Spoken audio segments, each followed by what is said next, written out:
Halo Bang Regar, bagaimana tanggapan Abang ini mengenai pertandingan Indonesia di round 4 ini menghadapi Arab Saudi dan Irak? Ini kan jalan Indonesia untuk lolos. Bagaimana tanggapan Abang ya untuk Ya, kalau pertandingan-pertandingan harapan ini? kita sebagai pecinta sepak bola Indonesia dan juga rakyat Indonesia, tentu Indonesia harus lolos dari round 4 ini ke Piala Dunia 2026. Karena ini teman-teman, karena ini sudah di depan pintu gerbang Piala Dunia. Kita menang atau juara grup di round 4 ini, maka kita akan lolos ke Piala Dunia. Dan lawan yang dihadapi adalah lawan yang sudah sering kita jumpai. Meskipun memang melawan Irak beberapa tahun ini kita tidak pernah menang, tetapi melawan Arab Saudi di dua kali pertemuan di round 3 itu kita satu kali imbang dan satu kali menang teman-teman. Dan menangnya adalah 2-0. Tentu sebagai rakyat Indonesia dan pendukung timnas Indonesia, kita sangat optimis teman-teman, sangat optimis bahwasanya Patrick Kluivert bisa mengalahkan Arab Saudi dan juga bisa menjinakkan Irak dan membawa Indonesia lolos ke Piala Dunia 2026. Ya, kita tidak usah bicara 2020, 2030 lagi. Ini dulu kita selesaikan. Makanya teman-teman, kita tidak perlu lagi melihat siapa pelatihnya. Siapapun pelatihnya sekarang, siapapun pemainnya sekarang, iya, harus kita dukung tim nasional Indonesia, teman-teman. Harapan kita yang selama ini kita ingin sekali melihat timnas Indonesia berlaga di Piala Dunia, di World Cup. Inilah saatnya, teman-teman.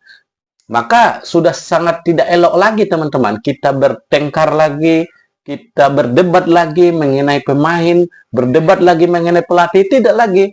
Karena ini dua pertandingan lagi teman-teman. Dua pertandingan lagi di round 4 ini melawan Arab Saudi dan Irak. Di kandang Arab Saudi sebagai tuan rumah. Saya tetap optimis teman-teman. Meskipun tuan rumahnya Arab Saudi, saya yakin, J.Edets dan kawan-kawan akan mampu mengalahkan Arab Saudi dan Irak. Meskipun memang kiper timnas Indonesia, Emil Eduardo, tidak bisa bermain di laga ini karena kita lihat di sosial media memang sudah fix karena masih cedera teman-teman. Martin Paes juga konon katanya masih 50%, 50% tampil atau 50% tidak tampil, masih 50-50 lah. Siapapun kipernya teman-teman, kita harus yakin, jangan lagi pesimis. Meskipun yang diturunkan nanti adalah Hernando Ari, atau Nadeo, mereka juga kiper-kiper bagus teman-teman. Di round 3 kita sering menyaksikan Hernando juga diturunkan bermain di Arab Saudi, melawan Arab Saudi waktu itu Hernando. Nadeo yang diturunkan. Jadi biasa-biasa saja. Siapapun kipernya kita yakin bahwasanya itu akan mampu mengalahkan ataupun mampu menepis ataupun menjaga gawang timnas Indonesia.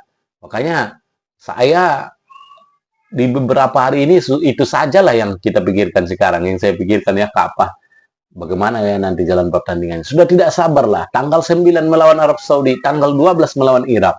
Ini hari Jumat teman-teman. Video ini di-tag hari Jumat malam.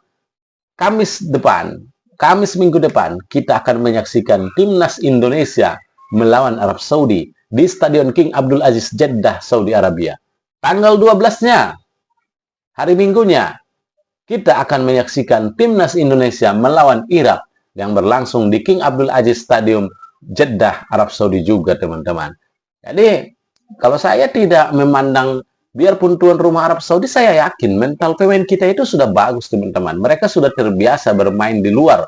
Mereka sudah terbiasa dengan tekanan-tekanan supporter. Karena pemain-pemain yang sekarang ini kan jauh lebih berpengalaman daripada pemain-pemain yang dulu di round 1. Dan dari round 1, round 2, round 3 juga masih banyak pemain yang tetap diandalkan oleh Patrick Kluivert, teman-teman. Jadi menurut saya itu sajalah. Kita harus mendoakan, mensupport timnas Indonesia lolos agar bermain bagus di round 4 ini dan mengalahkan lawan-lawannya sehingga lolos ke Piala Dunia 2026. Jangan lagi kita permasalahkan, seperti yang saya bilang tadi, jangan lagi kita permasalahkan pelatihnya, pemainnya, jangan lagi. Nggak usah lagi kita debat-debat kisih itu. Ini sudah peluang di depan mata. Kalau sebelumnya teman-teman, dahulu waktu kita masih kecil-kecil, saya lah umur 35 sekarang. Waktu saya kecil itu,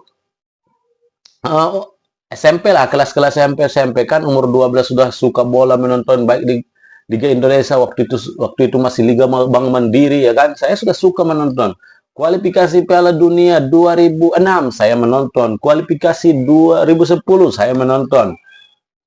Kualifikasi 2014 itu yang di bench kalau nggak salah kan. Kalau yang di bench FIFA ya. Pokoknya itu rata-rata kita hanya sampai ke round 2 teman-teman. Hanya sampai di round 2. Di round 2 pun udah babak belur itu.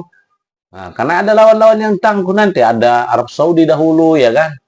Nah, ada juga kadang dari Asia Timur, Jepang, Korea Selatan. Itu kita sudah babak belur kalah dibuat mereka.